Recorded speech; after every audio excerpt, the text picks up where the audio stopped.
தாய் தமிழ் உறவுகளுக்கு வணக்கம். இது போன்ற கண்டன பொதுக்கூட்டங்கள் ராமேஸ்வரத்துக்கும் ஒன்றும் புதிதல்ல, எனக்கும் ஒன்றும் புதிதல்ல. நான் கிட்டத்தட்ட 2013 காலகட்டத்திலிருந்து இந்த கடலோர சூழியல் குறித்து பேச துவங்கி, அது மக்களுக்கு சொல்ல துவங்கி, நாம் எப்படிப்பட்ட பாதிப்புகளை எல்லாம் அனுபவித்துக் கொண்டிருக்கிறோம் என்பதிலிருந்து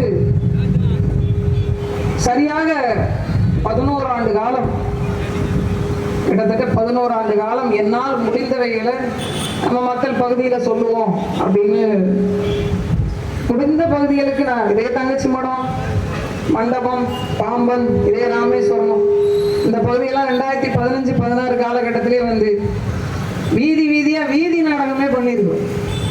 எப்படியாவது இந்த மக்களுக்கு நம்ம பிரச்சனைகளை சொல்லிட மாட்டோமா, இந்த அரசாங்கத்துக்கு நம்ம பிரச்சனைகளை சொல்லிட மாட்டோமா, நம்ம சிக்கல்களை சொல்லிட மாட்டோமா அப்படின்னு நிறைய முயற்சிகள் எடுத்தோம். சரி, ஒரு அரசியல் அதிகாரமற்ற மக்களா நம்ம இருந்து கொண்டு என்ன பேசினாலும் அதுக்கு பயன் இல்லை, அதனால ஒரு அரசியல் அதிகாரத்தை பெறணும் அப்படிங்கிற ஒரு நோக்கத்துக்கு வந்தோம். இன்றைக்கு இந்த பகுதியில் நாம் கூடியிருக்கிறவனுடைய விளைவு என்ன அப்படின்னா, இங்க உட்கார்ந்துருக்க பல முகங்களுடைய அந்த ஏக்கம், தவிப்பு இருக்கு பாருங்க, அது வந்து வார்த்தையாலெல்லாம் சொல்லிடவே முடியாது. ராமேஸ்வரம் மண் பாவத்தை தொலைக்கின்ற இடம்னு உலகத்தில் இருக்கிற பல பேர், இன்னும் சொல்ல போனால் இந்தியாவில் இருக்கக்கூடிய பல ஆயிரக்கணக்கான பேர், பல லட்சக்கணக்கான பேர் இங்க வந்து இந்த கடல்ல மூழ்கி தன்னுடைய பாவத்தை எல்லாம் தொலைச்சிட்டு போய் ராமேஸ்வரம் பாவப்பட்ட பூமியாவே மாறி போச்சு. எத்தனை போராட்டங்கள் நடந்தாலும் நாம மட்டும் மாறவே போறதில்லை. எனக்கு முன்னால் பேசிய மதிப்பிற்கும் மரியாதைக்கும் உரிய அண்ணன் கண் இளங்கோவன் அவர்கள் மாவட்ட செயலாளரும் சரி, எனக்கு முன்னால் பேசிய எனது அருமை தம்பி பிரேம் அவர்களும் சரி, அதுக்கு முன்னால் பேசியவர்களும் சரி, நிறைய விஷயத்த எடுத்து சொன்னீங்க. இந்த இடத்துல கொஞ்ச நாளைக்கு முன்னாடி, ஒரு சில மாதங்களுக்கு முன்பு, ஒரு பெரிய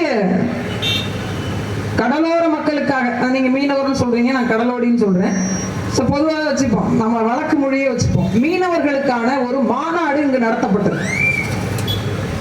இந்த மாவட்டத்தில் மிகப்பெரிய அளவில் அந்த மாநாடு நடத்தப்பட்டது. மீனவர்களுடைய பாதுகாவலன் மரியாதைக்குரிய ஐயா ஸ்டாலின் அவர்கள் இங்கு வந்தார். நானுமே அந்த மாநாட்டுக்கு வருவதா இருந்தேன். ஆனா ராமேஸ்வரத்தை சார்ந்த கடலோர மக்கள் ஸ்டாலின் போராடின அளவுக்கு காளியம்மாள் போராடல அப்படின்னு சொல்லிட்டு எனக்கு அழைப்பு தரல.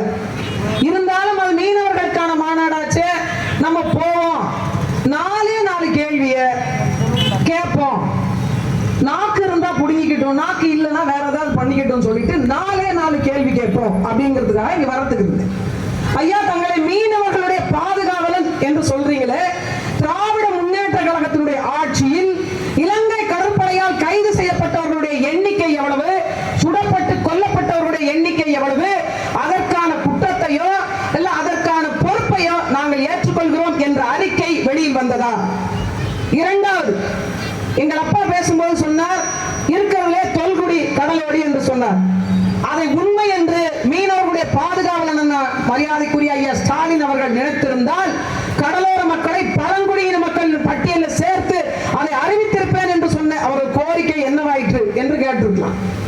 மூன்றாவது, இனிமேலாவது உங்க அப்பாவால முடியல, அதற்கு முன்னால் இருந்தவர்களால முடியல, உங்கள் கூட்டணி கட்சி காங்கிரஸால முடியல, நீங்கள் முன்னாடி கூட்டணி வச்சிருந்த இப்போது எதிர்க்கின்ற பிஜேபி கட்சியால முடியல, ஆனால் இனிமேலாவது நான் வந்த பிறகாவது நான் குறுக்க நின்று, 2 நாட்டினுடைய எல்லை சொல்றாங்க இல்லையா, மீனவர்களுடைய பாதுகாவலன் அதன் அர்த்தம், நான் குறுக்க நின்று கொண்டு கடல்ல ஒருபோதும் இங்க இருந்து போகக்கூடிய மீனவர்களை அங்கு நான் பிடிபட விடமாட்டேன் என்று தடுத்து நிறுத்துவேன் என்ற உத்தரவாதத்தையாவது கொடுப்பீர்களா என்ற கேள்விகளை முன்வைக்கணும் அப்படின்னு நினைச்சு, அவ்வளவு ஆத்திரம். அதை விட பெருங்கொடுமை ஸ்டாலினுக்கு கூட எழுதி போட்டிருந்த பரவாயில்ல, எங்களுடைய பாதுகாவலன் எங்களுடைய எதிர்காலம் சின்னவர்னு எழுதி போட்டு வச்சிருந்தீங்க. இதை விட கேவலம் கடலோர மக்களுக்கு ஒண்ணு உண்டா? என்றைக்கு உதயநிதி ஸ்டாலின் உங்களுடைய பாதுகாவலனாக நின்றிருக்கிறார், 22 குடும்பங்கள் இன்னைக்கு நிற்கதியா நிற்கிற ஒரு கண்டன அறிக்கை மத்திய அரசை நோக்கி அல்லது மதிப்பிற்கு மரியாதைக்குரிய அண்ணாமலை அவர்கள் ஊர் ஊரா நகர்வலம் வந்த வந்தாரு, பேரரசர் மாதிரி கூட்டு போய் காமிச்சிங்க. இதுதாங்க ஆறு, இது கம்மா, இது ஊரணி, இது ஏந்தல், இது ஆறு, இது வாய்க்கால், இதுதாங்க கடல். இது அடிக்கிற கடலுங்க, இது அடிக்காத கடலுங்க. இந்த இடத்துல தான் அங்க நிப்போம், இப்படிதான் மீன் போடுவோம், இப்படிதான் தூண்டில் போடுவோம்னு கூட்டு போய் எக்ஸ்பிளைன் பண்ணீங்க. அவராவது ஏதாவது பேசினாரா? அல்லது நாங்க இங்க இருக்கக்கூடிய வெளியுறவுத்துறை அமைச்சரோட பேசி, அங்க இருக்கிற நாட்டினுடைய வெளியுறவுத்துறை அமைச்சரோட பேசி உங்களுக்கான தீர்வை பெற்று தருவோம் என்று பேசினாங்களா? நீங்க 2019 வாக்கு செலுத்தி வெல்ல வச்சு, தற்பொழுதும் வாக்கு செலுத்தி வெல்ல வச்சிருக்கிற மரியாதைக்குரிய அண்ணன் நவாஸ் கனி அவர்கள் இதுவரைக்கும் ஏதாவது வாய் திறந்தாரா? இங்க உட்கார்ந்து இருக்காங்கல்ல, இந்த மாதிரி நான் உட்கார்ந்து இருக்கேன், இதே நிலைமையில நான் உட்கார்ந்து இருக்கேன். 22 நாட்களுக்கு மேல பச்சை பிள்ளைய வச்சுக்கிட்டு கணவனை இலங்கை கடற்படை கைது செய்ய போன பிறகு அனாதை போன்று சாலையில் நின்று ஒரு சட்டமன்ற உறுப்பினர் விடல, ஒரு பாராளுமன்ற உறுப்பினர் விடல, ஒரு ஐஏஎஸ் அதிகாரி விடல, ஒரு ஐபிஎஸ் அதிகாரி விடல, எல்லா அலுவலகத்துக்கும் ஏறி இறங்கல. கடைசியில் என்ன தெரியுமா? சுதந்திர தினம் வந்ததுனால எங்க வீட்டுக்காரர் விடுதலை செய்யப்பட்டார். இந்த நிலைமை இன்னைக்கு நேத்து இல்ல, காலம்புறாவுக்கு இருக்கக்கூடிய பெண்களுக்கு உண்டு. காலம்புறம் நீங்க 3 படகு விடுவாங்கன்னு நினைக்கிறீங்களா? படகினுடைய முதலாளி அங்க போயிருந்தார் அப்படின்னா படகு வராது, அங்கே அழிவுக்கு கொண்டு போயிடுவாங்க, டெஸ்ட்ராய் பண்ணி விட்டுருவாங்க. படகினுடைய முதலாளி போகலன்னா ஆட்களை விட மாட்டாங்க, முதலாளி வந்தா மட்டும்தான் ஆட்களை வெளியில விடுவாங்க. இப்படிதான் அங்க நிலைமை வச்சு. முதலாளி போயிருந்தாருன்னா ஆட்கள் வந்துருவாங்க, படகு வராது, அங்கே முடிச்சு விட்டுருவாங்க. இது நீண்ட கால தொடர்கதை. நாங்களும் கத்தி சாகுறோம், நீங்களும் ஓட்ட போட்டுட்டு போயிட்டே. அப்படித்தானே? யாராவது இதை விடுவார்களா? இதே ராமேஸ்வரத்துல இந்த இடத்துல வந்து கூட்டம் போட்டு பேசிருக்கோம். எதுக்காக? இங்கு பாசி எடுக்க போன பெண் எது ஒன்றும் தெரியாது, அவளுக்கு எது ஒன்றும் தெரியாது. நீங்கள் மறந்து போன கதை அல்லவா இது? மறந்து போன கதை உங்களுக்கு. அவர்களை பொறுத்த வரைக்கும் 3 லட்சம் ரூபாய். ஒரு பாசி எடுக்க போன, ஒரு பாசி எடுப்போர் நல சங்கத்தில் உள்ள ஒரு பெண்ணுக்கு இங்கு பாதுகாப்பு கிடையாது. 6 வட மாநிலத்தவர்களாக அவள் சித்திராதிக்கு உள்ளாக்கப்பட்டு, பாலியல் வன்கொடுமைக்கு உள்ளாக்கப்பட்டு செத்து போனா, நரக வேதனை அனுபவிச்சு செத்தா. உண்மையிலே மானமுள்ள தமிழ் மக்களா இருந்திருந்தா யாரெல்லாம் கணக்கெடுப்பு எடுக்கப்படாம இந்த மண்ணில் வட மாநிலத்துக்காரங்க இருக்கிறாங்களோ அன்னைக்கே வெளியில் அனுப்பப்பட்டிருப்பாங்க. நீ போய் பாருங்க, நான் ராமேஸ்வரத்தில் தான் நிக்கிறேனா அல்லது குஜராத்தில் நிக்கிறேனா பெரிய சந்தேகம். ஒருத்தர் தமிழ் பேசுறங்க, நடந்து போற தெருக்கல்ல இந்த பக்கம் பேசிட்டு போகும்போது ஹிந்தி பேசி போறாங்க, இந்த பக்கம் பேசும்போது குஜராத்தி பேசிட்டு போறாங்க. தமிழ்நாட்டில் தான் இருக்கோமா என்ற கேள்வி இருக்கு. ஒரு கடை, ஒரு கடத்தெரு, ஒரு சின்ன தங்குமிடம், எது ஒன்றும் உங்க கையில இல்ல. அப்புறம் என்ன மாறுவட்டி கொள்றீங்க? நாங்க தான் இவங்க, நாங்க தான் அவங்கன்னு. வந்தவன் போனவன் எல்லாம் வாழ வச்சுட்டு இன்னும் பெருமை பேசிக் கொண்டு திரிகிற கூட்டம் இது. என் தம்பி பிரேம் சொன்ன மாதிரி ராமேஸ்வரத்துக்கு ஒரு பிரச்சனைனா தங்கச்சி மடம் வராது, தங்கச்சி மடத்துக்கு ஒரு பிரச்சனைனா ராமேஸ்வரம் வராது. அப்புறம் எப்படிங்க ஒட்டுமொத்த தமிழ் மக்கள் ஒண்ணு கூடி நீங்க போராடுவீங்க? கிட்டத்தட்ட இத்தனை கோடி தமிழ் மக்கள் இருக்கிற ஒரு இடத்துல இந்த தமிழ்நாட்டை ஆளுவதற்கு ஒரு தமிழனுக்கு கூட அறிவு இல்லையா? ஆற்றல் இல்லையா? வீரம் இல்லையா? அறம் இல்லையா? ஓங்கோலேந்து ஓடி வந்த கூட்டம் தான் உங்களுக்கு தலைவனா? ஓங்கோலேந்து என்ன நடக்குதுங்க? என்ன நடக்குது? அது உலகத்திலே ஒரு சபிக்கப்பட்ட கூட்டம். சொந்த மண்ணிலே அகதி கூட்டம் ஒரு கூட்டம் இருக்குன்னா அது இந்த கூட்டம் தான், இந்த கடலோர மக்கள் தான். என்ன சொன்னாலும் புரியாதுங்க, என்ன சொன்னாலும் புரியாது. யாராவது தன் கத்தியை எடுத்து, ஒரு கத்தியை எடுத்துக்கொண்டு வந்து தன் பெத்த பிள்ளை கழுத்தை எடுத்து கொலை செய்கிறானா அவனுக்கு ஆரத்தி எடுக்கிற ஒரு கூட்டம் இந்த கூட்டம் மட்டும்தான், இந்த கூட்டம் மட்டும்தான். ஒரு பக்கத்து நாடு, உன்னுடைய நட்பு நாடுன்னு சொல்ற பாகிஸ்தான் கூட இத்தனை இந்தியர்களை கொல்லலங்க. பாகிஸ்தான் கூட இத்தனை இந்திய மீனவர்களை கொல்லல. ஆனா உங்களுடைய நட்பு நாடு இலங்கை கடற்படை 1000க்கும் மேற்பட்ட மக்களை சுட்டு கொண்டிருக்கான், அடிச்சு கொண்டிருக்கான், சித்திரவதைப்படுத்தி கொண்டிருக்கான், நிர்வாணப்படுத்தி கொண்டிருக்கான், பச்சை மீனை திங்க வச்சு கேவலப்படுத்தி இருக்கான். அப்ப முன்னாடி மகனை, மகன் முன்னாடி அப்பனை புணர வச்சு கேவலப்படுத்தி கொண்டிருக்கான். சோழனே வரல நமக்கு. ஆனா உப்பை நாம் தான் தயாரிக்கிறோம், உலகத்துக்கெல்லாம் உப்பை நாம் தான் கொடுக்கிறோம். கொஞ்சம் நான் முன்னாடி சொல்லுவேன், நாங்க உப்பு போட்டு திங்கிற கூட்டம்ல உப்பையே சுவாசிக்கிற கூட்டம். மறுத்து போய்விட்டதா? திமுகவுக்கு ஓட்டு போறதோட கேவலம் கடலோடிக்கு என்ன இருக்கு? திமுகவுக்கு ஓட்டு போறது, அதுல ஒரு கரவேட்டி கட்டிக்கிறது, அப்படியே கஞ்சி சட்டி எங்க தான் ஏன் பண்றாங்கன்னு தெரியல. நாளைக்குன்னு நினைக்கிறேன். அப்படியே இஸ்திரி பண்ணி போட்டுக்கிறது. ஐயோ ஐயோ, பாக்கெட்ல உதயநிதி ஸ்டாலின் படம் அதை வச்சுக்கிட்டு அப்படியே எப்படி போறது? ஏன் ஒரு தலைவன் இருந்தா, ஒரு தலைவன் மதிக்கணும் அப்படின்னா ஒரு தகுதி வேணாமா? 7 படம் நடிச்சா போதுமா? 7 படமும் ஓடலப்பா, 7 படமும் ஓடல. ஒரு தலைவன் ஒரு தகுதி வேண்டாமா? அந்த தலைவனை பார்த்தா ஒரு பயம் வர வேண்டாமா? ஒரு வீரம் வர வேண்டாமா? அறத்தின் அடையாளமாக அவன் தெரிய வேண்டாமா? அவன் எங்கள் தலைவன் பிரபாகரனை போல இருக்க வேண்டாமா?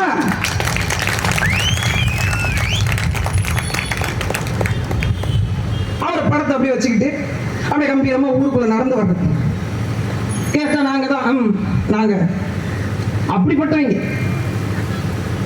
கொஞ்சமாவது பாதிக்கப்பட்ட மக்கள் பக்கம் நிக்கணும். அந்த பாசி எடுக்க போன பெண்ணுடைய நிலைமை என்ன தெரியுங்களா? அந்த குடும்பத்தோட நிலைமை என்ன தெரியுமா? 3 லட்சம் ரூபாய் உதவி கொடுத்தாச்சு, முடிஞ்சு போச்சு. இங்க அந்த பெண்ணுக்கான உச்சபட்ச நீதியே 3 லட்சம் தான். பேசாம அவங்க வீட்டுல உள்ள அவருக்கு கள்ளச்சாராயம் குடிச்சிருக்கலாம், 10 லட்சம் கிடைச்சிருக்குல்ல. இங்க உலகத்தின் மாமேதைகள் ஆட்சி காலத்தில் நீங்கள் ஆண்டு கொண்டிருக்கிறீங்க, வாழ்ந்து கொண்டிருக்கிறீங்க. மரியாதைக்குரிய இந்த சாராயத்துறை அமைச்சர் இருக்கார் பாருங்க, அந்த பேர் அவங்க வச்சிருக்காங்க, ஆனா அது இல்ல பேர், உண்மையிலேயே தான் பேர். சாராய விற்பனைத்துறை அமைச்சர் மரியாதைக்குரிய மாரிமுத்து அவர்கள். இவர மாதிரி அறிவாளிகள் கீழே நம்ம வாழ்றதை நினைச்சு பெருமைப்பட்டுக்கணும். நீங்க கள்ளச்சாராயம் விற்கிற குடிச்ச சத்தவங்களை 10 லட்சம் ரூபாய் கொடுத்ததுக்கு நம்ம பேசுறோம்ல. கள்ளச்சாராயம் வித்து உங்களை காவல்துறை கைது பண்ணிட்டு போய் நான் மனசு மாதிரி வாழ விரும்புறேங்கன்னு அவர் அங்க சொல்லிட்டாருன்னு வச்சுங்களேன், உங்க 50,000 ரூபாய் ஊக்கத்தொகை. நாளைக்கே கிளம்புறோம், நம்பி சொன்ன மாதிரி அந்த முக்கில் உட்காந்து ஒரு டின்ல விற்கிறோம். அப்படியே எடுத்துட்டு போய் மனம் திருந்திக்கான ஆளுக்கு 50,000 ஊக்கத்தொகையை வாங்கிட்டு வரும். எப்படிப்பட்ட நாடு! இவர்களுக்கு ஓட்டு போட்டு வெள்ள வச்சுட்டு, அதுவும் மயிலாடுதுறை எல்லாம் பாத்தீங்கன்னா, நான் திரும்பி பார்க்கிறேன், அந்த அம்மா காங்கிரஸ் வேட்பாளர் 5 லட்சம் ஓட்டு வாங்குச்சுங்க.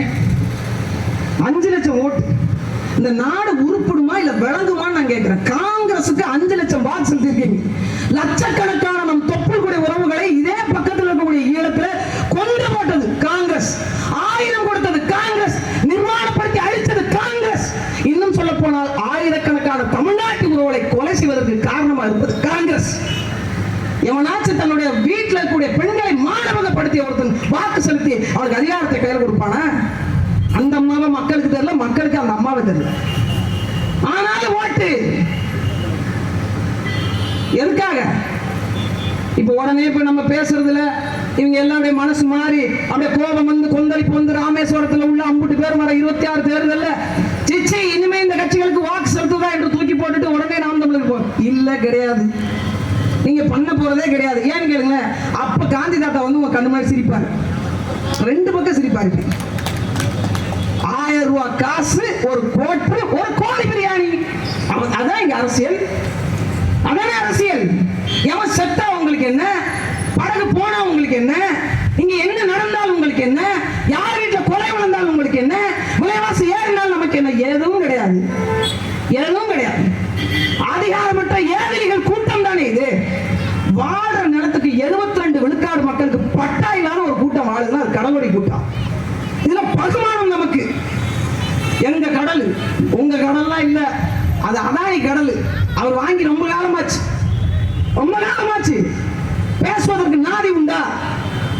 உண்மையிலேயே கடலோர மக்கள் மீது அக்கறை கொண்டிருப்பவர்கள் இந்த அதிமுக பக்கம் நின்றுக்க மாட்டாங்க, திமுக பக்கம் நின்றுக்க மாட்டாங்க. ஏன்னா 60 ஆண்டு காலத்தில் உங்களுடைய அத்தனை வாழ்க்கையும் தொலைச்சது இந்த 2 கட்சியும் தான். அதே போன்ற மத்தியில காங்கிரசும் பாரதிய ஜனதா கட்சியும் தான் நமக்கான எல்லா வளத்தையும் விட்டு தீட்டது. இன்னைக்கு ப்ளூ எக்கானமிக்கு வந்துட்டான். நீல பொருளாதாரம், கடலை வித்தாத்தான் காசு. 65,000 கோடி வருமானம் ஈட்டுகின்ற ஒரு கூட்டம் இது. 65,000 கோடி. ஒரு பதாகையில் எழுதியிருக்கிறாங்க, தடைக்கால நிவாரணம் 8,000 வழங்கிய ஒரே கட்சி திராவிட முன்னேற்ற கழகம். உங்க அப்பா வீட்டு சொத்தா எடுத்து கொடுத்தியா? உங்க அப்பா வீட்டு சொத்தா? நீங்க வாழ்ந்தீங்களே திருக்கோளையில, அங்க பதியம் போட்டு வச்சிருந்ததா? 65,000 கோடி அந்நிய செலவனை ஈட்டி தர்றேன். ஆண்டொன்றுக்கு 5,000 கோடி, 5,000 கோடி அதிகமாக ஈட்டி தர்றேன். எனக்கு 8,000 அல்ல, எனக்கு 30,000 கொடுக்க வேண்டியது உன்னுடைய நம்மளுடைய கடமையும் உரிமையும், கேட்க வேண்டியது. ஆனால் 8,000 கொடுப்பதே நீங்கள் பெருமையாக நினைக்கிறீர்களா? எப்படி இருக்கு? அது இப்ப தமிழ்நாட்டில் சட்டமன்றத்தில் பேசுறாங்க சாதிவாரி கணக்கெடுப்பு எடுப்பது குறித்து. நம்மளை என்ன சாதியில சேர்க்க போறாங்க? என்ன சாதியில சேர்க்க போறாங்க? இந்த தெளிவு இருக்கா நமக்கு? இந்த புரிதல் இருக்கா அரசாங்கத்துக்கு? உங்களை என்ன சாதியில சேர்க்க போறாங்க? மீனவர்கள் சேர்க்க போறாங்களா? மலையர்கள் சேர்க்க போறாங்களா? முக்குவர்கள் சேர்க்க போறாங்களா? சோழியர்கள் சேர்க்க போறாங்களா? வெள்ளாளர்கள் சேர்க்க போறாங்களா? அம்பலக்காரர்கள் சேர்க்க போறாங்களா? செட்டியார்கள் சேர்க்க போறாங்களா? அரம்பர்கள் சேர்க்க போறாங்களா? எங்க சேர்க்க போறாங்க? எந்த மதத்தில் சேர்க்க போறாங்க? அல்லது எந்த சாதியில் சேர்க்க போறாங்க? உங்களை சாதிவாரி கணக்கெடுப்புல நான் மீனவன் ஒரு படகு ஒருத்தர் வெளியில உள்ளவர் வர்றாரு, அவர் ஒரு போட்டு வாங்கி விட்டுட்டு ஓனர்னு சொல்றாரு, போட்ல பதிவு பண்றாரு. அவர் மீனவரா மீனவர் இல்லையா? தெளிவு இருக்கு அரசாங்கத்துக்கிட்ட, கணக்கு இருக்கு அரசாங்கத்துக்கிட்ட. யாரப்பா மீனவர்? விவசாயம் செய்யறவங்க எல்லாம் விவசாயம் சொல்றது சாதிய பேரா? மீன் பிடிக்கிற அத்தனை பேரை மீனவர் சொல்றது சாதிய பேரா? எப்படி சாதிவாரி கணக்கெடுப்பு எடுப்பீங்க? எங்களுக்கான இடம் ஒதுக்கீடு எப்படி கொடுப்பீங்க? எவ்வளவு பேர் நாங்க இருக்கோம்? தமிழ்நாட்டில் ஏதாவது ஒரு கணக்கு உண்டா? உண்டா? நமக்கு அதை பத்தில ஏது கவலை? இடஒதுக்கீடு கொடுத்தா என்ன, கொடுக்கலனா என்ன? எங்க அண்ணன் துரைமுருகன் தான் சொல்றாரு, நீர்வளத்துறை அமைச்சர். உலகமாக அறிவாளிங்க. எங்க அண்ணன் செல்லூர் ராஜா பிச்சை வாங்கினவங்கள்ட்டலாம் உலகமாக அறிவாளி. ஏன் கள்ள சாராயத்தை குடிக்கிறாங்க தெரியுமா? நான் சொல்லல.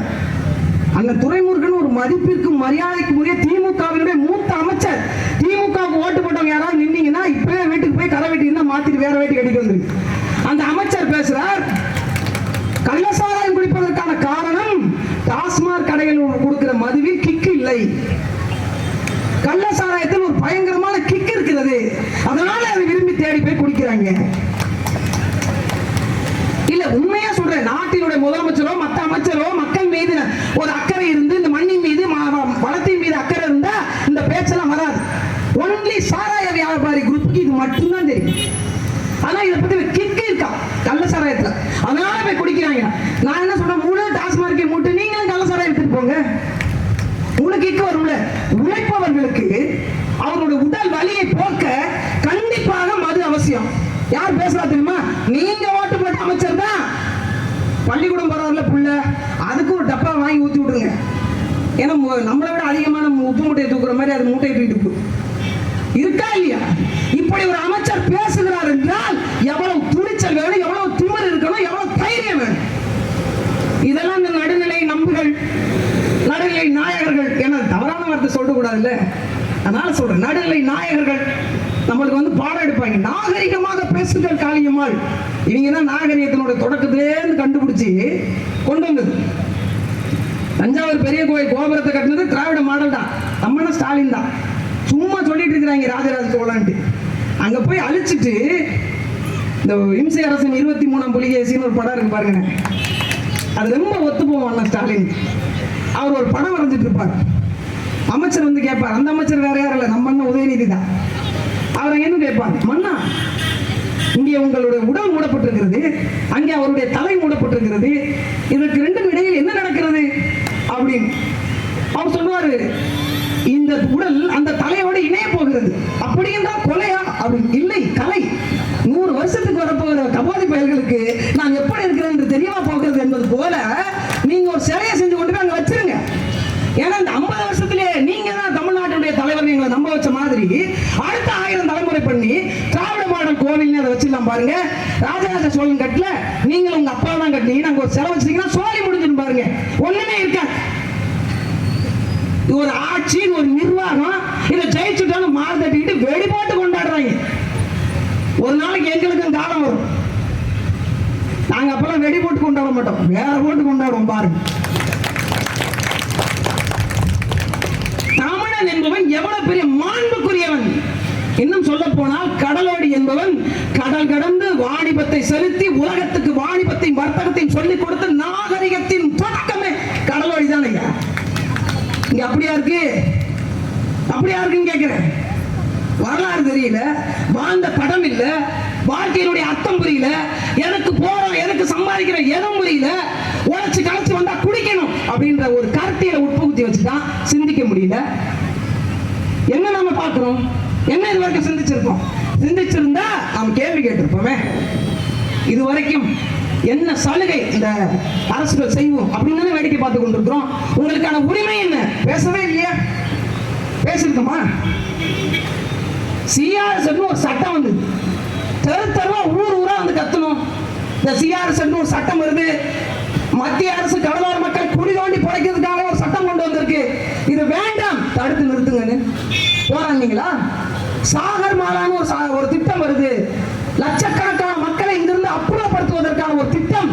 அது வேண்டாம் தடுத்துறோம் வந்து கத்துறோம். எதிர்த்து போராடினீங்களா? ஒவ்வொரு ஊர்லயும் அணுமின் நிலையம் வரும்போது அனல் மின் நிலையம் வரும்போது வந்து வந்து போராடணும். கேட்டீங்களா?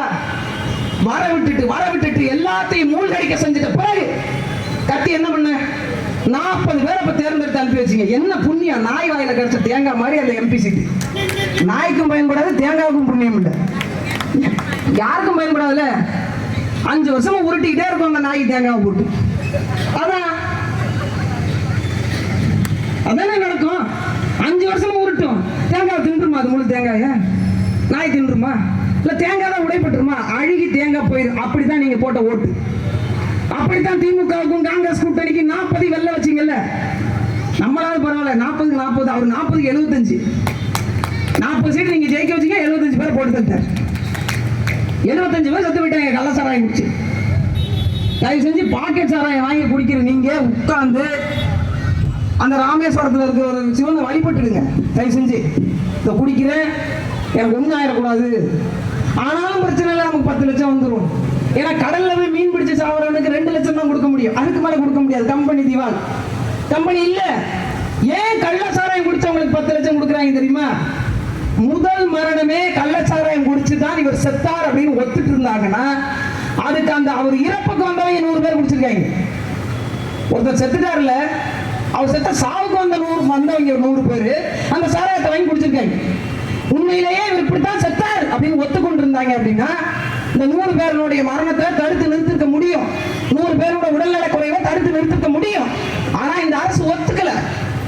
மாறாக அவர் சும்மா தானா செத்துட்டாருன்னு சொல்லிட்டாங்க. அது 2 ஆச்சு, 3 ஆச்சு, 5 ஆச்சு. அதுக்கப்புறம் வேற வழி இல்லாம ஒத்துக்கிட்டாங்க. ஒத்துக்கிட்ட பிறகு இது தமிழ்நாட்டில் பெரிய சர்ச்சையா மாறிடக்கூடாது. விக்கிரவாண்டி தேர்தல் நடக்கிற நேரம், அதனால அவங்க வாயை மூடணுன்றதுக்காக 10 லட்சம் மூடிட்டாங்கல்ல. வேற எதுவும் பேசலையே.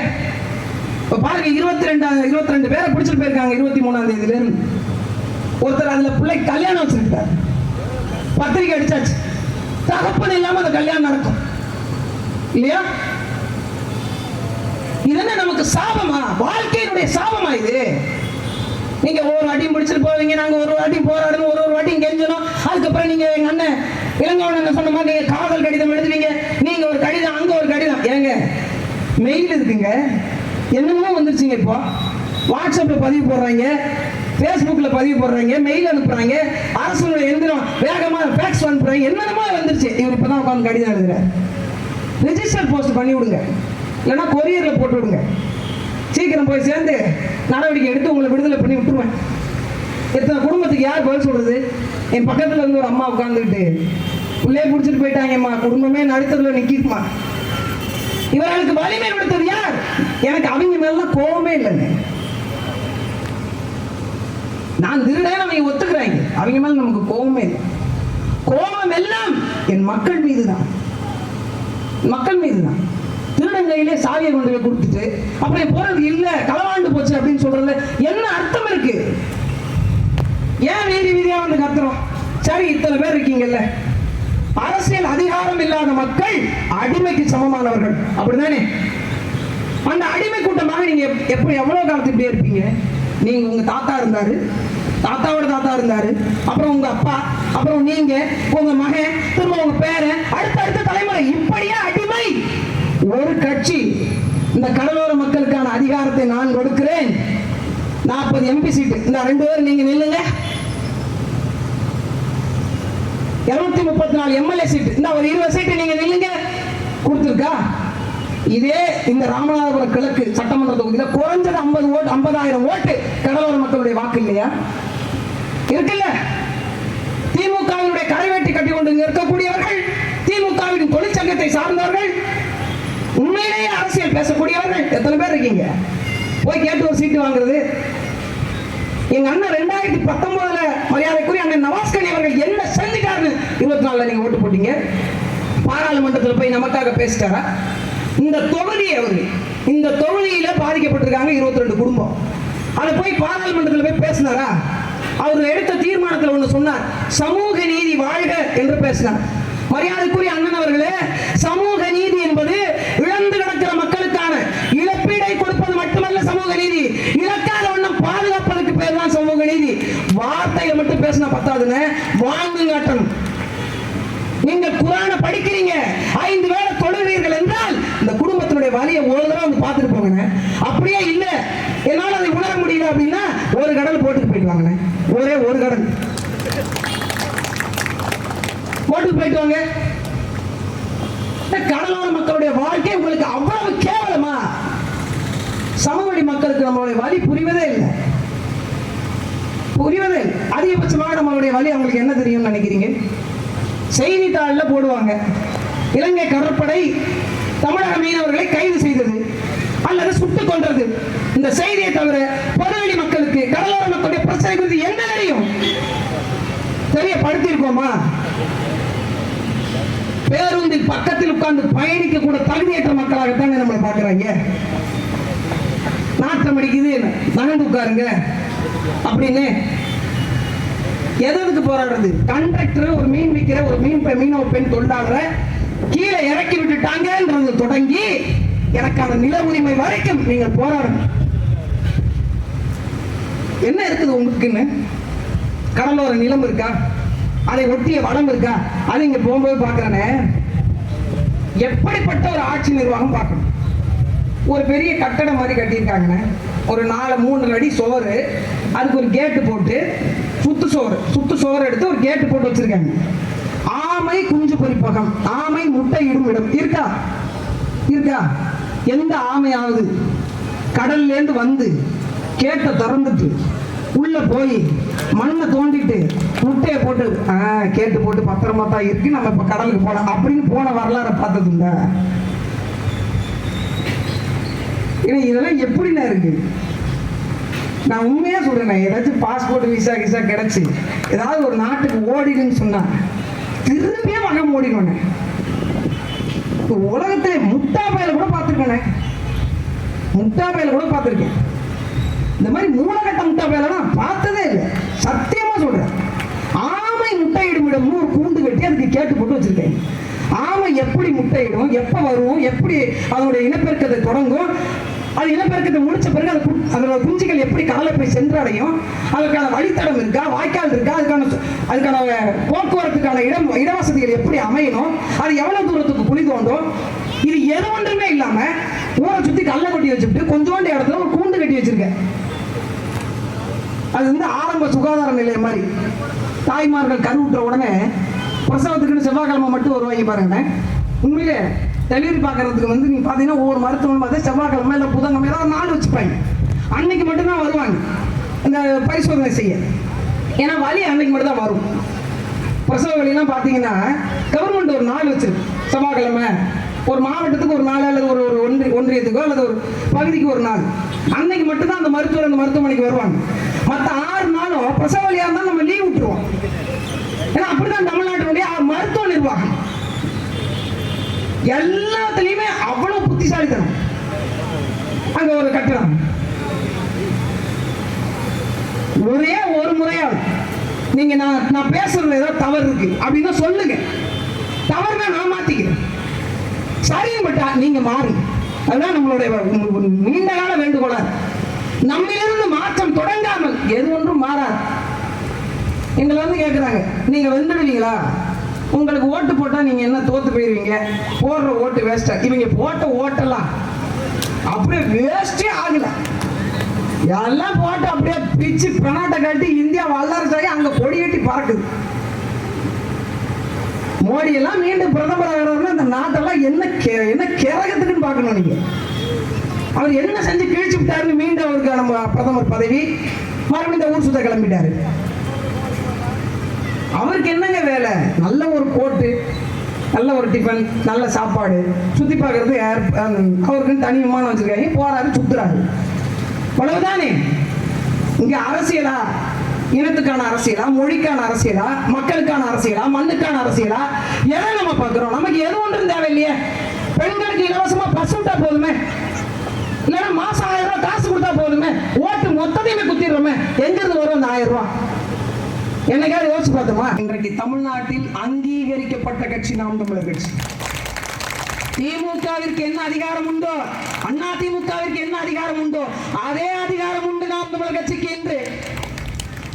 இன்னைக்கு அங்கீகரிக்கப்பட்ட பெரும் கட்சி. இந்த இடத்துக்கு ஒரு மனிதன் தானாக இங்க இருக்கக்கூடிய இளைஞர்கள் எல்லாம் ஒன்று திரட்டி கொண்டு வருவது அவ்வளவு கடினம். நடக்க முடியாததுன்னு எதுவுமே இல்லைங்க உலகத்துல, மாற்ற முடியாதுன்னு எதுவுமே இல்லை. முதல்ல நாம் மாறணும். உங்களுக்கான வாழ்வியலை நீங்க வாழ்ந்துட்டீங்க, உங்கள் தலைமுறையாவது நிம்மதியா வாழும். ஒரு அரசு என்பது எதை தரணும்? ஒரு அரசு என்பது நல்ல கல்வியை தரணும், தூய குடிநீரை தரணும், நல்ல மருத்துவத்தை தரணும், பெண்களுக்கு பாதுகாப்பை தரணும், படித்தவர்களுக்கு வேலை தரணும், படிக்காதவர்களுக்கு உள்ளூர் நிலம் வளம் சார்ந்த தொழிற்சாலை உருவாக்கி அதன் மூலமாக வேலை தரணும், பாதுகாப்பை தரணும். அங்க வாழக்கூடிய மக்களுக்கு பாதுகாப்பை தரணும். அதுக்கு பேர் தான் அரசு. தெரு தெரு சாராயத்தை தரக்கூடாது. டாஸ்மாக் நடத்தி சாராய கடை நடத்தித்தான் இந்த நாடு நடக்கிறது என்றால் நீங்கள் வாக்கு செலுத்தியது யாருக்கு தெரியுமா? சாராய வியாபாரிகள். இதை விட கேவலம் உலகத்துல ஏதாவது உண்டா? அந்த காசை வாங்கி உங்க பிள்ளைங்க நல்லபடியா வளரும். எப்படி வளரும்? எப்படி வளரும்? ஒரு உழைக்கும் தொழிலாளி, அது குடிகாரன் சொல்லக்கூடாதான், அமைச்சரே சொல்லிட்டார், அது பிரியர்கள், அதாவது கொலைகாரர்கள் அப்படின்னு சொல்லக்கூடாது. கொலை பண்றவங்களை கொலைகாரர்கள், எதிரியை குத்தியவர் அப்படிதான் சொல்லணும். கொலைகாரர்கள், திருட்டு பைய அப்படின்னு சொல்லக்கூடாது, அது தவறு. பொருளை விரும்பி எடுத்தவர் அப்படிதான் சொல்லணும். ஆமா, எல்லாம் திராவிட மாடல்ல வருது. ஐயா ஸ்டாலின் வந்து குறிப்பிட்டு அந்த கரை வெட்டி கட்டிட்டு எனக்கு சிரிக்கிறேன், அப்படிதான் சொல்லணும். இதெல்லாம் வந்து குறிப்புகள் எடுத்து வச்சிருக்காங்க, குறிப்புகள். அதனால அப்படிதான் சொல்லணும். அதனால குடிகாரர்கள், எங்க ஊர்ல எல்லாம் குடிகாரர்கள் சொல்லணும், குடிகார பயம் பாய்ங்க. அந்த குடிகார பய அப்படின்னு சொல்லக்கூடாது. மது பிரிய அவர் எப்படி சொன்னார் தெரியுமா? நீங்கள் குடிகாரர்கள் என்று சொல்வது என் மனதை வலிக்கிறது. ஏன்னு எனக்கு தெரியுதுண்ணா, ஏன்னு தெரியுது, அது நான் சொல்லக்கூடாது, ஏன்னு தெரியுது அப்படி சொல்லக்கூடாது. அது வருத்தம் தான், கஷ்டம். அதனால மது பிரியர்கள். ஆனா மது பிரியர்கள் இருக்கிறாங்க இல்லைன்னா, அந்த மது பிரியர்கள் தான் ஒன்று சேர்ந்துதான் தமிழ்நாட்டினுடைய நிர்வாகத்தை கட்டமைப்பது போன்று ஒரு பிம்பத்தை வச்சுட்டு, அதுக்கப்புறம் அந்த நாடு, இந்த நாட்டை ஒருங்கிணைச்சு நாங்கள் தமிழ்நாட்டை தாழ்ச்சது போக இப்ப வளர்ச்சி இந்தியாவை நோக்கி ஸ்டாலின் போங்க. அங்க ஒருத்தர் இருக்கிறார், உங்களுக்கு தோதுபட்ட ஆள் தான். நீங்க பேச அவருக்கு புரிஞ்சிடும், அவர் பேச உங்களுக்கு புரிஞ்சிடும், அவர் பேசுற ஹிந்தி நீங்க புரிஞ்சிடும், நீங்க பேசுற இங்கிலீஷ் அவருக்கு புரிஞ்சிடும். சட்டசபையில பேசினார், ஏதோ ஒரு கோயில் பேரை 3/4 மணி நேரம் சொன்னாரு. என்ன கோயில் என்னால போறீங்க கண்டுபிடிக்க முடியல. ஆனா சிவகங்கன் மட்டும் கேட்டுச்சு, சிவகங்கன் மட்டும் கேட்டுச்சு. ஆனா என்ன கோயில் எனக்கு போறீங்க புரியல. நானும் இந்த வீடியோவை ஒரு 3-4 தடவை வச்சு கேட்டேன், கடைசி வரைக்கும் புரியல. இந்த நிர்வாகத்தின் கீழ் நாம் வாழ்ந்து அதுல நம்ம ஆட்சியாளரை மாறி, அருமை சொந்தங்களை நான் ஒன்றை சொல்றேன், எல்லா கட்சிகளும் பல கொடிகளை வச்சிருக்கு. நாங்கள் ஏன் இந்த புலிக்கொடியை வச்சிருக்கோம் தெரியுமா? என் தலைவன் பிடித்ததற்காக மட்டுமல்ல. ஒரு சோழ பேரரசு என்று ஒரு பேரரசு இருந்தது.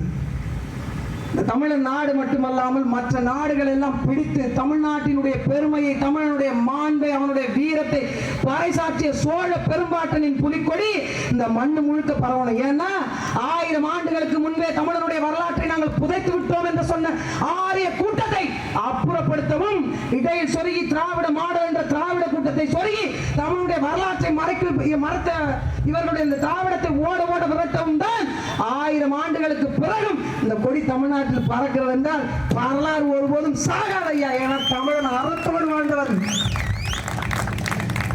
அந்த அறத்தின் வடிவம் தான் நாம் தமிழர் கட்சியாக, கட்சியில் பயணிக்கக்கூடிய பிள்ளையாக, எங்கள் அண்ணன் செந்தமிழன் சீமானாக, அவனை வழிநடத்துகின்ற எங்கள் தலைவன் பிரபாகரனாக உங்கள் முன்னால் வந்து நிற்கிறோம். ராஜராஜ சோழன் செத்து விட்டாலும் நினைக்காதீங்க, இருக்கிறார், இருந்தார், இருந்து கொண்டிருக்கிறார், இருப்பார். அது எங்கள் தலைவன் வடிவமாக இருக்கலாம், எங்கள் அண்ணன் வடிவமாக இருக்கலாம், அவர் பின் வந்த தலைமுறைகள் எங்கள் வடிவமாக இருக்கலாம். கரிகால் பெருவளத்தான் இறந்து விட்டான் இல்லை, உங்கள் ஒவ்வொரு அணுக்களிலும் இருக்கிறான். ராஜேந்திர சோழன் உங்கள் ஒவ்வொரு அணுக்களிலும் இருக்கிறான். அதை தட்டி எழுப்புகின்ற வேலையை தான் நாங்கள் செய்வோம். அதான் செய்வோம். நீங்க சிந்திச்சு பாருங்க, உங்களுக்கே புரியும். போதுங்க, போராடினதெல்லாம் போதும். போராடாத நிலையில் நாம் இருக்க வேண்டும் என்றால் அரசியல் அதிகாரம். ஒட்டுமொத்த மக்களுக்கு இந்த இலங்கை கடற்படை கைது செஞ்சிருக்கவங்களுக்கான இழப்பீடு கேட்டிருக்கீங்க. என்ன இழப்பீடு இருக்கு உங்களுக்கு? வாழ்க்கையே இழந்தாச்சு. இலங்கை கடற்படையில கைது செய்யப்பட்டு போனவங்களுடைய இழப்பீடு தொகை எவ்வளவு தெரியுமா? தெரியுமாமா? ஒரு நாளைக்கு 250 ரூபாமா.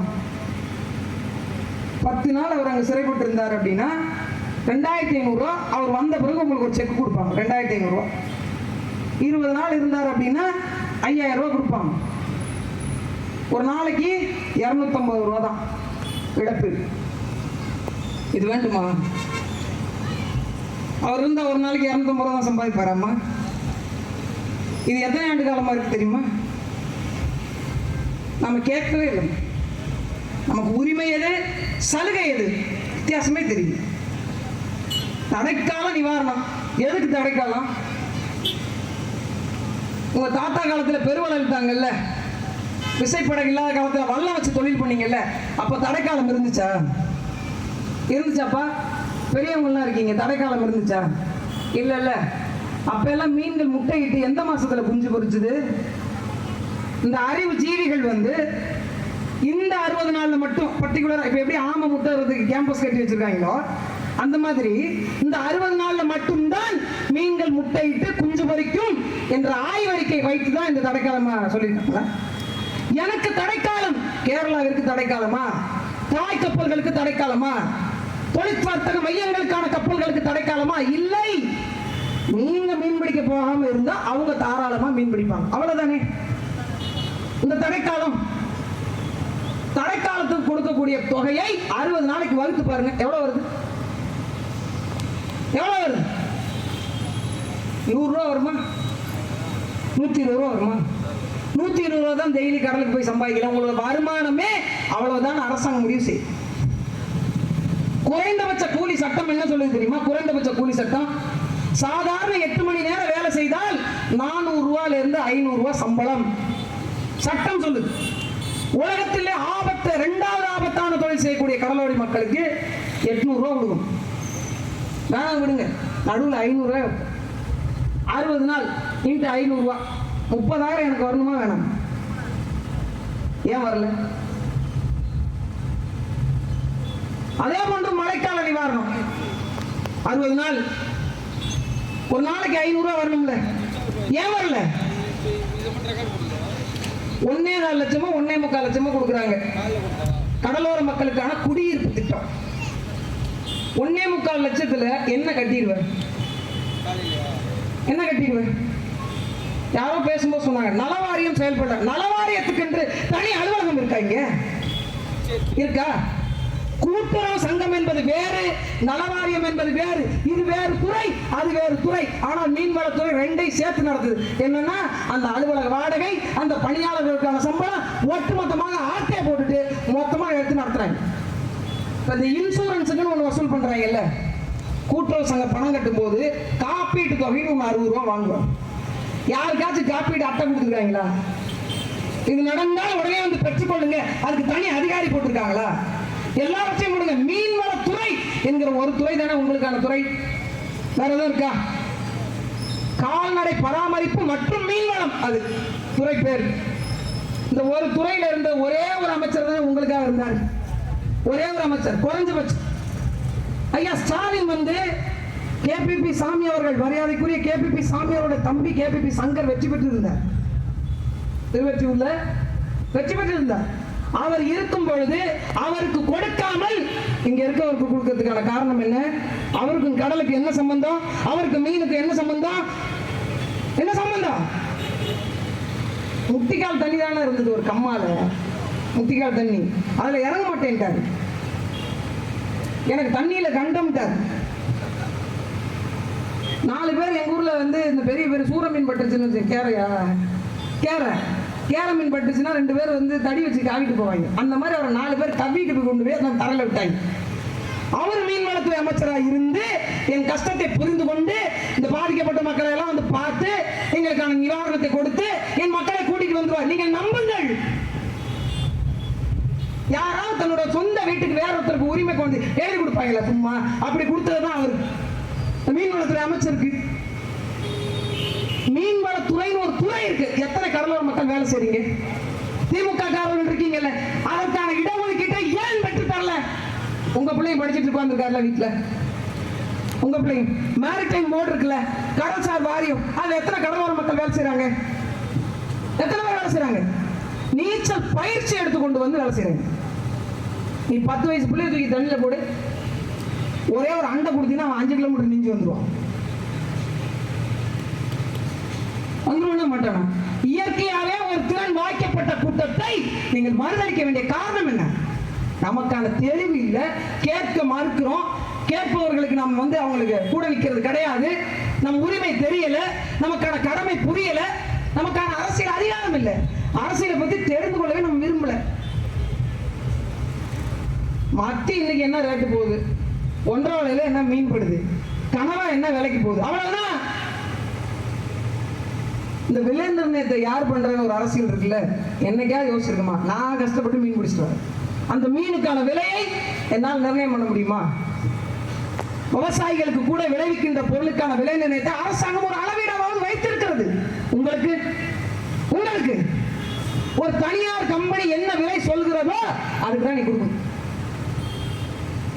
இன்னும் 1000 சொல்லுவேன் நம்ம கிட்ட இருக்கிற பிரச்சனை. ஏன்னா அத்தனை பிரச்சனைகள் இருக்கு. எப்ப தீர்க்க போறீங்க? பேசிக்கொண்டே இருக்க போறோமா? போராடி கொண்டே இருக்க போறோமா? இதை போய் கடந்துட்டு போக போறோமா? பெண்களுக்கு என்ன பிரச்சனை? ஒண்ணு குழு கடன், இன்னொன்னு பாத்தீங்கன்னா சீரியல். 2 ஆண்களுக்கு என்ன பிரச்சனை? ஒண்ணு தொழில், 2வது சாராயம். அவ்வளவுதானே. அதுல இப்ப வரக்கூடிய இளைஞர்கள் திடீர்னு நடுரோட்டில் வந்து எல்மோனிட்டு பண்றாங்க. கேட்டா ரீல்ஸ் பண்றேன்றான். அவனுக்கு ரியலும் புரிய மாட்டேது, ரீலும் புரிய மாட்டேங்குது. என்ன பண்றது?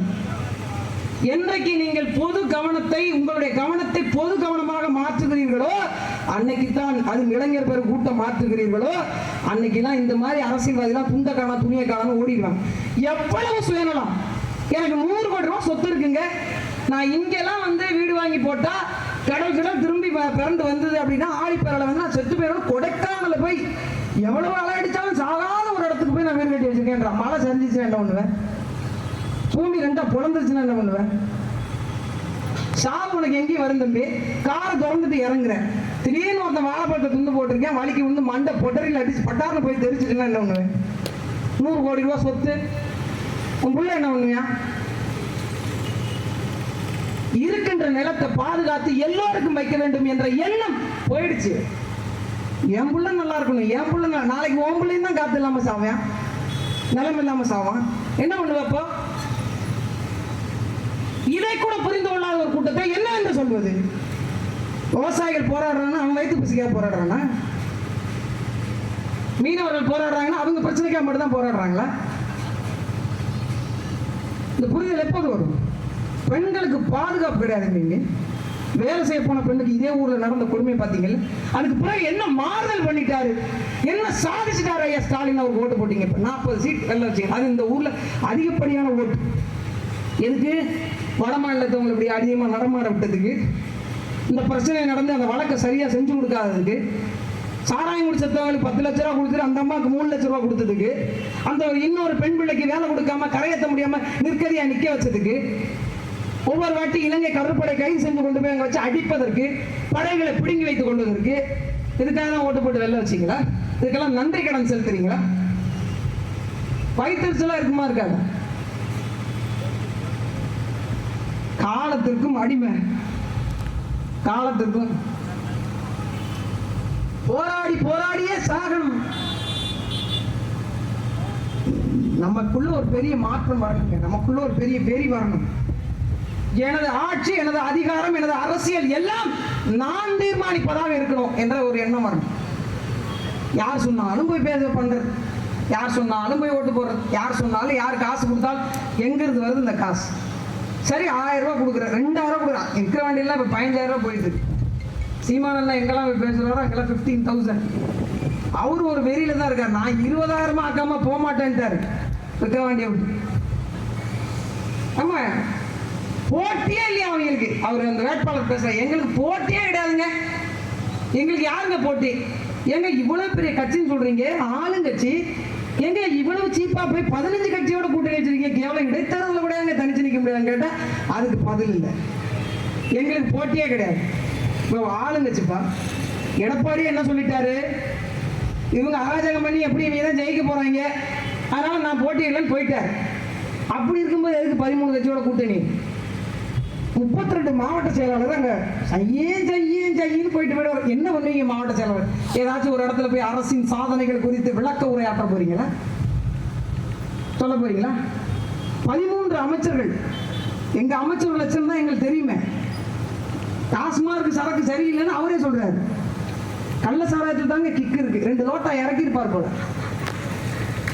எப்படி தெரியும்? நான் எப்படின்னா தெரியும் அதில் கிக் இருக்கு கிக் இல்லைன்னு எப்படி தெரியும்? 2 லோட்டா உள்ள விட்டுருப்பார் போல டெஸ்ட் பார்க்கும்போது.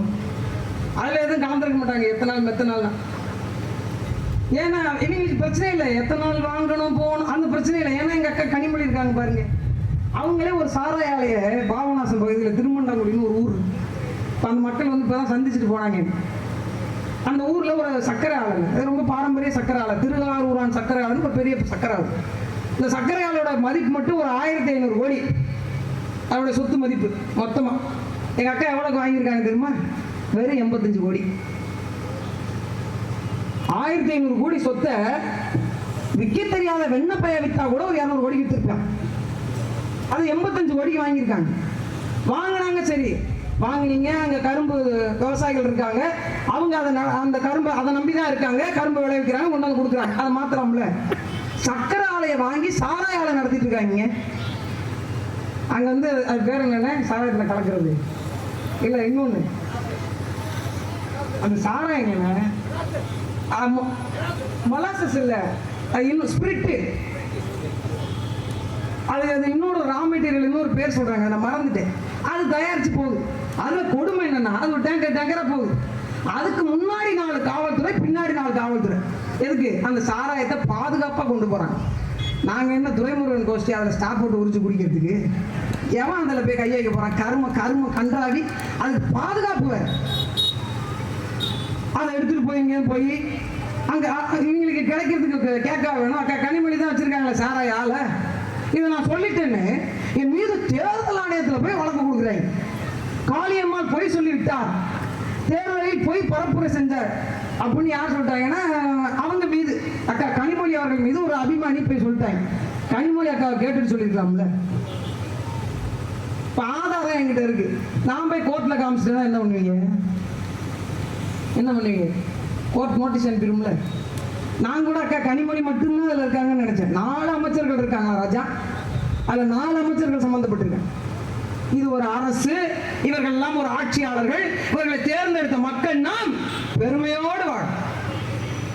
எத்தனை பேர் குடியை கெடுத்து இன்னைக்கு 75 குடும்பம் தகப்பன் இல்லாத, தாய் இல்லாத ஒரு 10 வயசு புள்ள சொல்றான், எங்க அம்மா இல்லாம எனக்கு தூக்கமே வரமாட்டேன். அவனுக்கு என்ன பதில் சொல்லுவீங்க? ஒரு மரணம் 19 உசுறு. அதே விழுப்புரம் மாவட்டம் பக்கத்துல, விழுப்புரம் மாவட்டத்தில் எக்கியார்பம்ன்ற ஒரு ஊர்ல இதே கள்ளசாராய பிரச்சனை ஓராண்டுக்கு முன்னாடி 19 பேர் செத்து போனாங்க. அவங்களுக்கும் 10 லட்சம் ரூபா கொடுத்தாரு. அதே ஒரு பிராண்ட் வச்சிருக்காரு.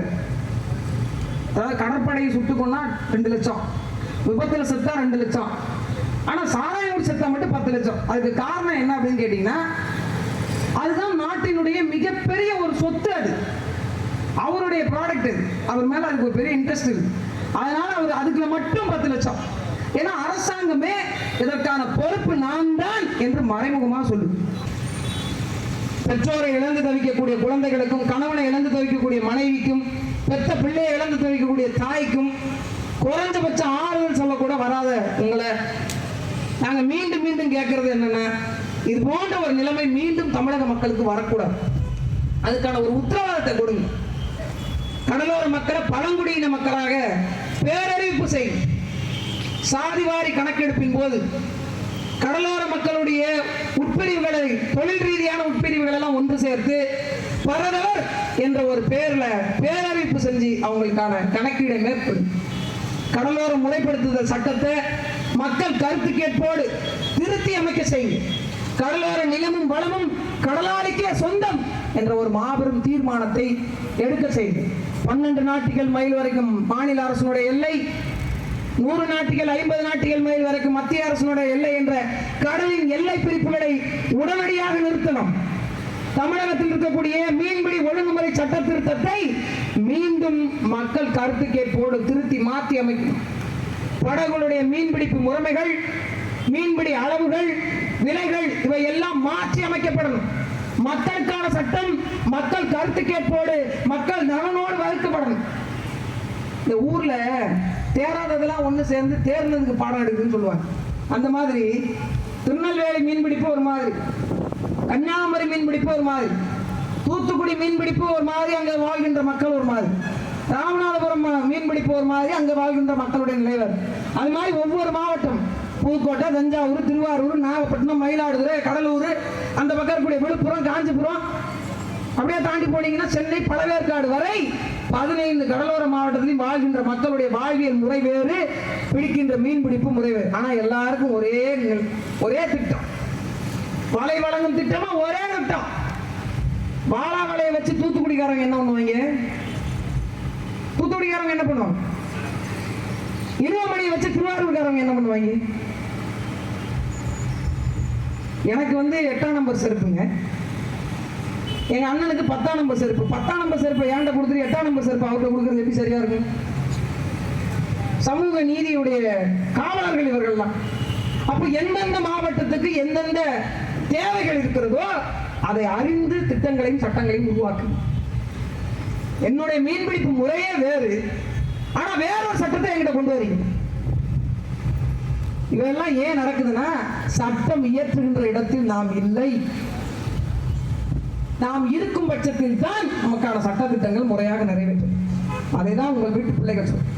அதனால மத்திய மாநில அரசுகள் உடனடியாக இலங்கை கடற்படையினால் கைது செய்யப்பட்டிருக்கக்கூடிய கடலோர மக்களை உடனடியாக எந்தவித நிபந்தனையும் இன்றி விடுதலை செய்யும்.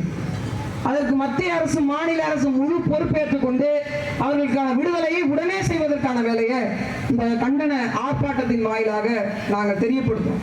அதோடு மட்டுமில்லாம வீட்டில் உள்ள வருமானம் பெறக்கூடிய நபரை இழந்து, வருமானத்தை இழந்து தவிக்கக்கூடிய அந்த மக்களுக்கு உடனடியாக அவருடைய ஒரு நாள் அவருடைய உழைப்பு என்னவாக இருக்குமோ, குறைஞ்சபட்சம் நாங்க சொல்ற மாதிரி குறைஞ்சபட்சம் ஒரு 5000 ரூபாய் நாளொன்றுக்கு இருந்து அவருக்கான வருமானத்தை, பொருளாதாரத்தை உடனடியாக சரி செய்து கொடுப்பதற்கான வேலை செய்யணும்.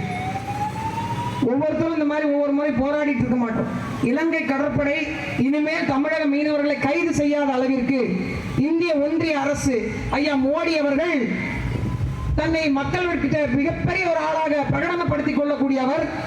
இரு நாடுகளுக்கு இடையே நிரந்தர தீர்வு காண வேண்டும் என்றால் ஒரு பிரத்யேக சட்டத்தை அந்த நாட்டு கடலோடி மக்கள் மற்றும் அதிகாரிகள், அமைச்சர்கள், இந்த நாட்டு கடலோர மக்கள் அதிகாரிகள், அமைச்சர்கள் குழுவோடு சேர்ந்து ஒன்றிணைந்து பேசி ஒரு பிரத்யேக சட்டத்தை உருவாக்கும், அதன் மூலமாக இங்கு இருக்கக்கூடிய பிரச்சனைகள் தீர்க்கப்பட வேண்டும் என்ற கோரிக்கையும் இந்த கண்டன ஆர்ப்பாட்டத்தின் வாயிலாக நாங்கள் வைக்கிறோம்.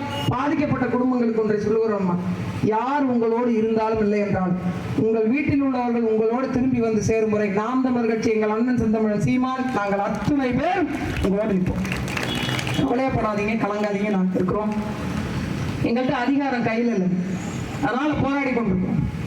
எங்கள் அண்ணன் மட்டும் இந்த இடத்துல அதிகாரத்தில் இருந்திருந்தால் பிடிபட்டு போராட வேண்டிய அவசியம், பிடிக்கவே தைரியம் வந்திருக்காது. ஒருத்தர் எனக்கு முன்னால் பேசியவர் சொன்னது மாதிரி எங்கள் தலைவன் இருந்த வரை இந்த பகுதி மக்களுக்கெல்லாம் அவ்வளவு பிரச்சனைகள் கிடையாது. அப்படி ஒரு மீண்டும் ஒரு அதிகாரம் மிக்க ஒரு தலைவராக எங்கள் அண்ணன் செந்தமிழன் சீமான் தமிழ்நாட்டினுடைய முதல்வராக வருங்காலத்தில் 2026 அவர் அமர்வார். அதற்கு பிறகு கடலோர மக்களுக்கான அரசியல் அதிகாரம், பங்கேற்பு, இது போன்ற பாதிப்புகளுக்கு உள்ளாக்காத நிலை இது எல்லாம் கிடைக்கப்பட்டு ஒரு செம்மாந்த வாழ்வு, கடற்கரை நிலமும் வளமும் பாதுகாக்கப்பட்டு அழிவுகரமான தொழில் திட்டங்கள் அனைத்தும் தடுத்து நிறுத்தப்பட்டு நமக்கான வாழ்வை நாம் வாழ்வோம். அதற்கு நமக்கான ஒற்றுமை அவசியம். எல்லோரும் சேர்ந்து ஒற்றுமையாக போராடுவோம். நமக்கான இலக்கை வென்று முடிப்போம். வீழ்வது ஒரு முறைதான், ஆனால் பல முறை நாம் எழுவதற்கான ஆற்றலை பெற்றிருக்கின்றோம் என்பதை உணர வேண்டும். ஏனென்றால் தமிழன் பல 100 முறை அடித்து அடித்து விரட்டப்பட்டு வீழ்த்தப்பட்டிருக்கிறான். ஆனாலும் இந்த தலைமுறையும் சேர்த்து எழுந்து நிற்கிறது என்றால் அரசியல் பிழைத்தோருக்கு அறம் கூற்றாவது போன்று ஒரு மாபெரும் அறம்தான் நமக்கான வழிநடத்துதலை மேற்கொண்டிருக்கிறது. அந்த அறமே நம்மை காப்பாற்றும் என்று சொல்லி தமிழக அரசு உடனடியாக விரைந்து நடவடிக்கை எடுத்து இந்திய ஒன்றிய அரசை நிர்பந்தித்து இந்திய ஒன்றிய அரசு இலங்கை அரசோடு பேசி இவர்களை விடுதலை செய்ய வேண்டும். இவர்களோடு மட்டுமின்றி யாரெல்லாம் தமிழக கடலோர மக்கள் இலங்கை கடற்படையால் கைது செய்யப்பட்டிருந்தார்களோ அவர்கள் அத்தனை பேரும் விடுதலை செய்ய வேண்டும் என்று மீண்டும் மீண்டும் இந்த கண்டன ஆர்ப்பாட்டத்தின் வாயிலாக வலியுறுத்தி உங்கள் அத்தனை பேருக்கும் என்னுடைய செம்மார்ந்த வணக்கத்தையும் சொல்லி விடைபெறுகிறேன். நன்றி, வணக்கம். நாம் தமிழர்.